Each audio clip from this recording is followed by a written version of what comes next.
eu sou a professora Adriana e vou lecionar língua portuguesa para o 7º ano do Colégio Emaús. Lembrem-se de seguir todas as orientações. Hoje eu irei fazer a correção das atividades de revisão. Tenho aqui uma história em quadrinhos, né? Já engessei seus braços e pernas. Agora, uma notícia ruim. Qual, doutor? Vai coçar. E 2 perguntas. Nessa tira, temos exemplos de frases sem verbo e de orações. Identifique-as. Então, eu tenho 2 frases sem verbos aqui, que seria de frase sem verbo, seria a frase nominal. Agora, uma notícia ruim e qual, doutor? Tá? Então, as minhas frases sem verbo são essas. E orações, eu tenho 2 também. A primeira fala, porque eu tenho um verbo aqui, ó, já engessei seus braços e pernas. E na última, vai coçar, porque eu também tenho que uma locução verbal. Que locução verbal foi usada, eu já até falei, em uma das orações da tira. Identifique o verbo principal e o verbo auxiliar dessa locução. O verbo auxiliar sempre vai ser o primeiro. O segundo vai ser ou no infinitivo, no gerúndio, no particípio, e vai ser sempre o meu verbo principal, ok? Coloque PS para período simples e PC para período composto. Inventei aquela desculpa na hora. Período simples porque eu tenho apenas uma oração, ou seja, apenas um verbo, inventei. Você vai sair ou vai ficar em casa? Período composto porque eu tenho ali 2 locuções verbais. Vai sair e vai ficar, 2 orações. Não gosto de mentiras. Período simples, verbo gostar. Domingo fui ao clube, corri, nadei e joguei tênis. Eu tenho mais de uma oração aqui, ó. Domingo fui ao clube, 1. Corri, 2. Nadei, 3. Joguei tênis, 4. Ok? 4 orações, período composto. A internet é um tribunal, com milhões de juízes e nenhum réu. A internet é um tribunal. A afirmação acima configura um exemplo de metáfora. Por quê? Porque a internet não é um tribunal. Então, eu estou fazendo ali o significado de internet figurativamente, ok? No sentido figurado, e não no seu sentido dicionário. Ó, na expressão a natureza pode estar chorando, quem chora é o ser humano e não a natureza. Então, eu tenho uma personificação. Atribuição de sentimentos humanos para seres inanimados ou irracionais. Agora vamos para as páginas 18 e 19 e depois 36 e 37 do caderno de atividades. Só um minutinho, agora entrou. Vamos fazer primeiro da página 18. Leia o cartaz a seguir, criado por uma empresa de propaganda para a comemoração de aniversário de uma instituição de ensino.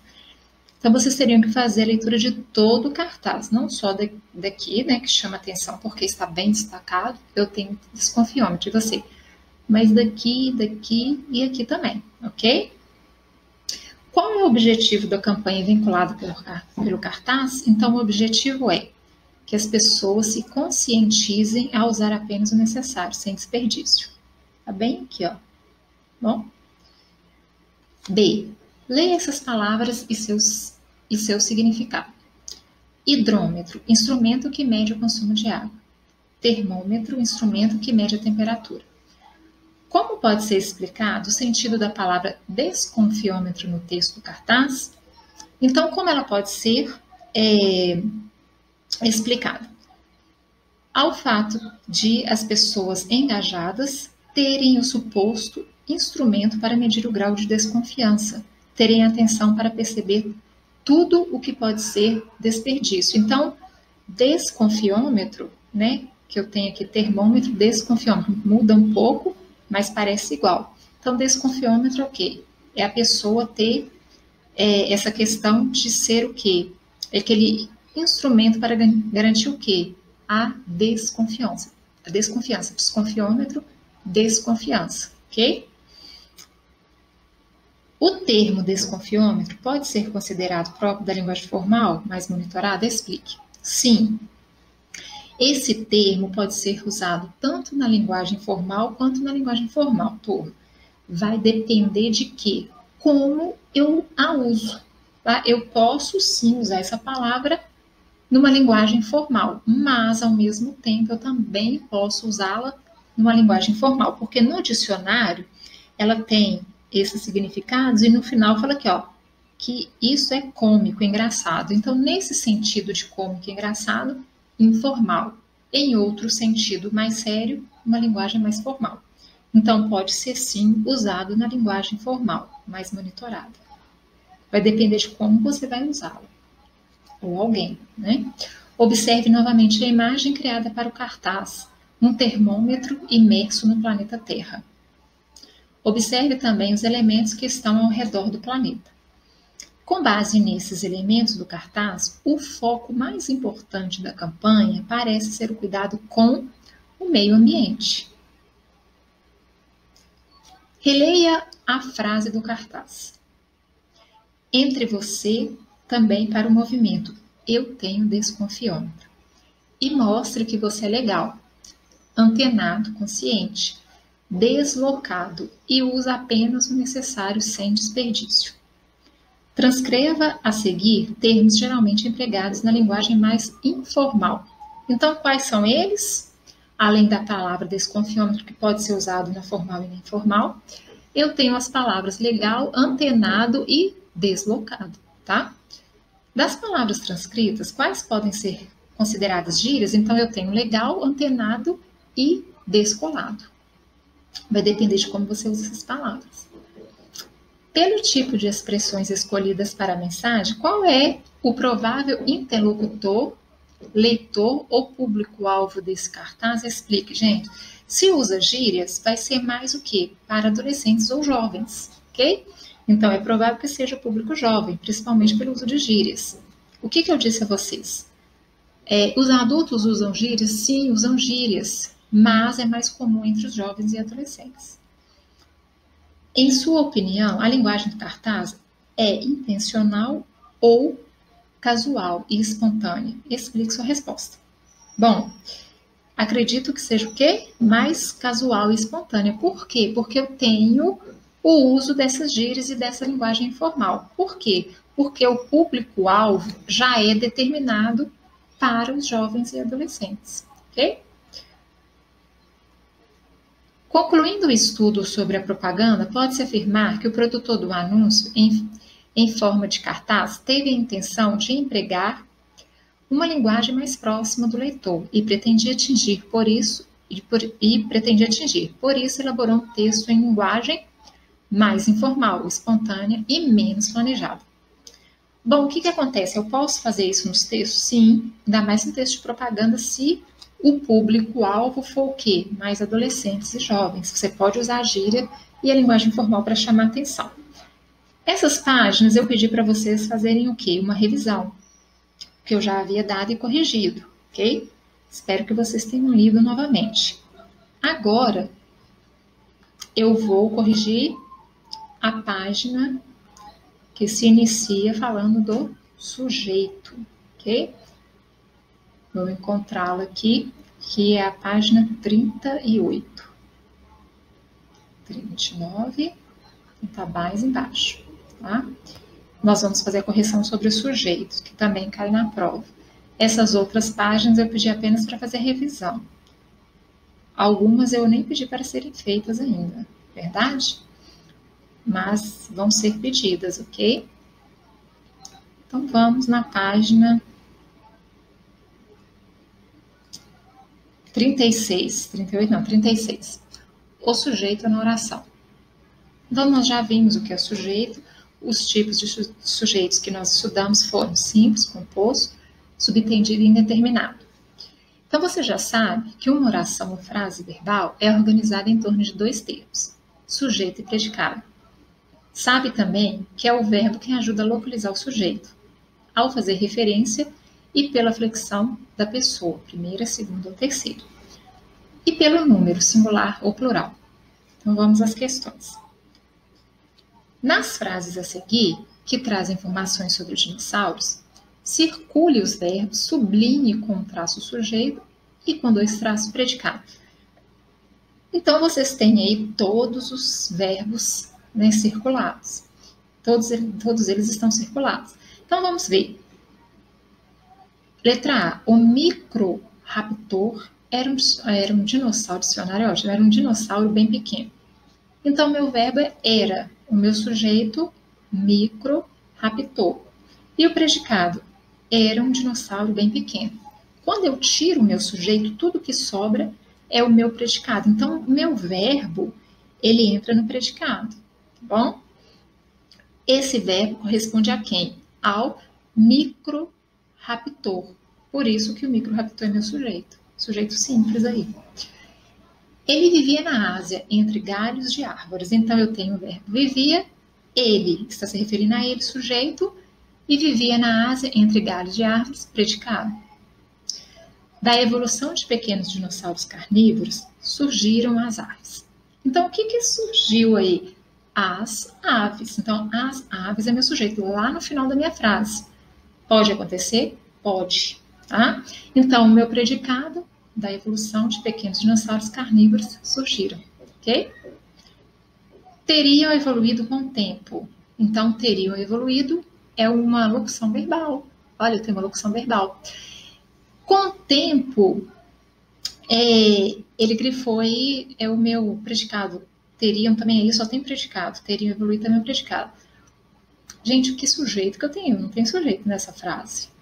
Então, eu tenho um sujeito indeterminado ou subentendido. Quando se refere a algo que eu já falei anteriormente, que foi no caso aqui, ó, de aves, eu tenho sujeito subentendido. Então, é como se eu tivesse elas. Então, é sujeito subentendido, ok? Por isso que ele não aparece na frase. Faziam ninhos em grandes buracos na terra. Outro sujeito subentendido. Não, gente, desculpa, eu pulei a E. Os dinossauros se reproduziam por meio de ovos. Porque eu li aqui sujeito subentendido, mas sujeito subentendido de quem? É da frase E, dos dinossauros. Então, na frase E, eu tenho reproduziam, tá? Que é meu verbo, está se referindo aos dinossauros. Sujeito. E se reproduziam por meio de ovos, predicado. Faziam ninhos em grandes buracos na terra. Então, eu não tenho meu sujeito explícito ali, ele está subentendido, eles. Então, faziam meu verbo, né? Faziam, verbo fazer, e o resto, e tudo ali é predicado, ok? Em defesa do ninho, certas fêmeas tomavam conta deles o tempo todo. Aí, qual que é meu verbo? Tomavam, está bem lá no meio. E o que ele está se referindo a quem? Certas fêmeas. Então, certas fêmeas, sujeito. O restante todo é predicado, inclusive o verbo. Um achado recente é o Maxacalisaurus topai. Nossa, esse nome é científico. Um titanossauro de 13 metros de comprimento, assim como o microraptor, mas microraptor é mais fácil de ler, né? Então, eu tenho o verbo o sujeito é um achado recente, porque está se referindo a isso, o verbo, todo o restante predicado. Eu vivia na região de Minas Gerais, muito fácil, né? Vivia, sujeito ele, está se referindo a ele, restante predicado. Na queda de um asteroide, uma nuvem de poeira impediu a passagem da luz do Sol. Verbo impediu está se referindo a quê? A uma nuvem de poeira, sujeito, todo o restante predicado. Esse fato provocou a extinção de vários seres vivos. Provocou é meu verbo. O que provocou esse fato? Sujeito. Aí provocou a extinção de vários seres vivos, tá? O verbo está se referindo a esse fato, ok? Todo o restante predicado.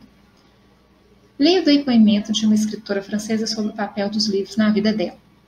Quando eu era criança, quando eu era uma adolescente, os livros me salvaram do desespero. Aquilo me convenceu de que a cultura era o maior dos valores, com certeza.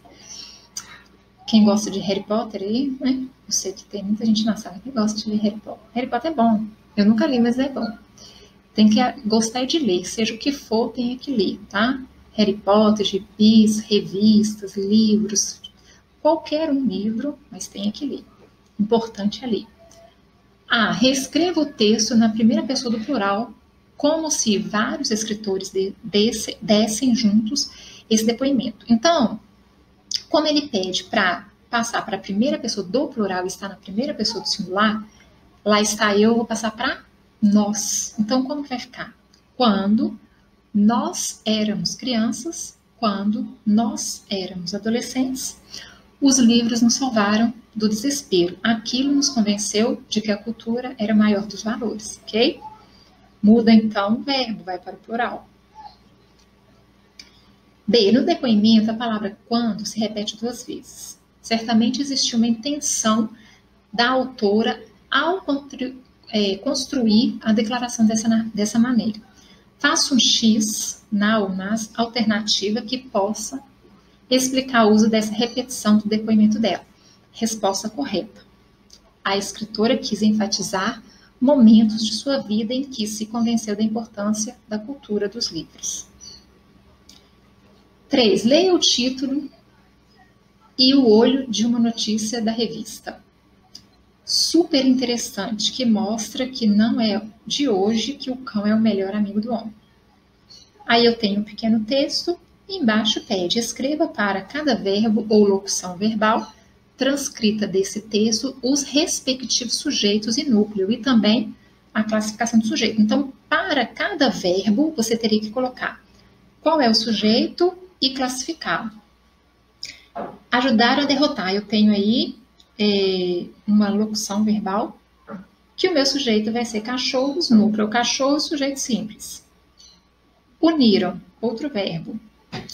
Aqui, ó, uniram. Uniram-se a quem? Seres humanos e cachorros primitivos. Núcleos, seres humanos e cachorros. Sujeito composto. Criaram. Eles, núcleo, eles, sujeito simples. Sobrou Neandertal, núcleo, Neandertal, sujeito simples. E contar, ele, núcleo, ele, sujeito subentendido. Dentro do contexto, ele está subentendido, por isso que é subentendido, ok? Bom, eu termino a correção, espero que vocês tenham entendido. Quem não entendeu, volte, quem errou, volte. Faça a prova com atenção e com calma. Se não souber uma questão, vai para outra, deixa passar um tempo, depois volta na questão e faça com calma, ok? Lembrem-se, juntos no caminho certo.